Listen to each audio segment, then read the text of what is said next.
Do you ever notice how we as humans let dumb things get in the way?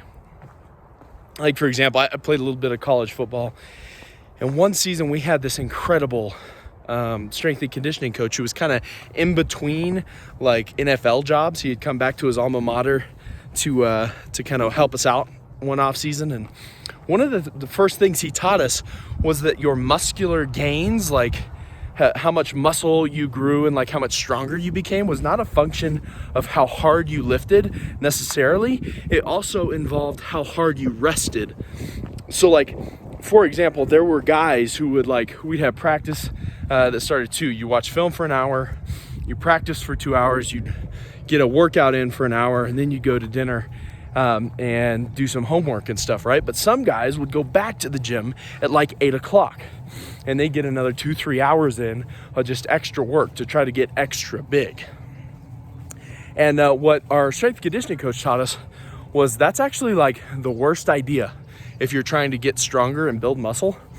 How mad would you be if you were like a senior and for 4 years you had been doing that routine and going back and forth to the weight room just hoping it would make you stronger, when in reality that 2 hours at night would have been much better invested like drinking water and stretching in your dorm room and going to bed early.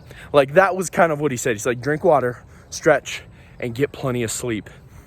That was what got in the way for a lot of our football team. I think meditation's a little bit that way, right? Like, we let dumb things get in the way of meditation. Like, for example, I grew up kind of in the conservative part of town, and that to say I grew up in a conservative family, and I'm not knocking that. There's nothing wrong with that. But what I found is I was very skeptical as the further I followed Jesus. I was very skeptical about meditation. Why? Because my idea of meditation was forged by downtown Flagstaff, right? I think of Eastern meditation. And to be honest with you, I approach meditation kind of in the same way that like those guys would approach stretching and drinking water. The truth is, the thing that can most help you sometimes looks like the thing that is ridiculous, shall we say.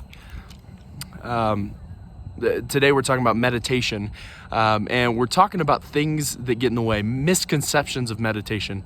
Today we're talking about insight, like the level of insight you achieve. I think a lot of people won't even try meditation because they dismiss it as like the way to get this lofty insight. Because in Eastern or Buddhist meditation, it's fair. Like, your whole goal, we talked about last week, was to detach from the world. And to sort of detach yourself from any sort of stimulus, and to connect with the universe in a broader sense, right? And when you do meditation that way, one of the misconceptions about Christian meditation that gets translated over is that meditation is just about like big, lofty insights. It's about impractical, unuseful like time. And to be fair, that's not a fair critique either, right? Like, part of meditation is just making space for God in your life. And that's not necessarily productive in and of itself, but it is a really, really good thing. Now, one of the things that we need to learn about meditation in order for it to really be beneficial to us is that meditation is as much about practical insights as it's not really about lofty insights. Now, when I say lofty, I mean high, ungraspable, intangible ideas that you can't really understand. Like, they just kind of make you feel good, but they don't really do anything else. In Christian meditation, we're actually after really, really practical insights. Like, when you sit and you meditate on a situation and God gives you a really small, concise sentence about what to do or who to talk to. This happened to me not too long ago. I was living in some relational conflict in my extended family, and I was thinking about it. I was meditating upon it, perhaps. And I felt like God was like, you just need to consider all the angles of this. You really need to think about the way you've been acting.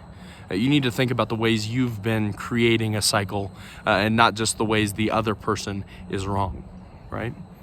And that very precise insight led me into a deeper thought pattern about my behavior, about the ways I had been misrepresenting Jesus, about the ways that I had been unkind, and which led to an opportunity to apologize and ask for forgiveness. That's what we're actually going to do today in your meditation practice. What we want you to do is to take a little bit of time and meditate on a relational tension in your house. Now, we're week 4? I don't even know, into this COVID quarantine thing, and I know that some of y'all are sick of your brothers and sisters and parents and grandmas and whoever's living with you, like maybe the dog. And what we're really looking for today is meditation on a relational tension. So what's one way that your relationship with somebody in your house is under a little bit of tension? Take some time, think about that. Maybe it's a really long running beef. Maybe it's a really short thing that just popped up this week.